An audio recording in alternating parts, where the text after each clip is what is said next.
छोड़ी के गईली बड़ी तर पहले याद न कहली गोरिया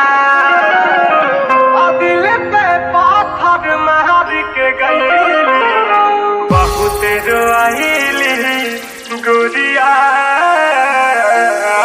मोहब्बत का दर्द बड़ा जानलेवा होता है पूजा जी।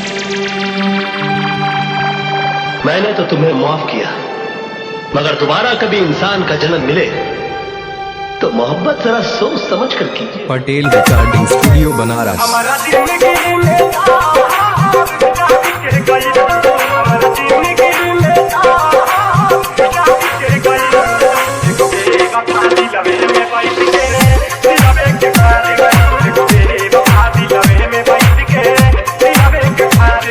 Patel recording studio Banaras.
अभी आप सुन रहे हैं आशीष पटेल की धमाकेदार प्रस्तुति।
जाके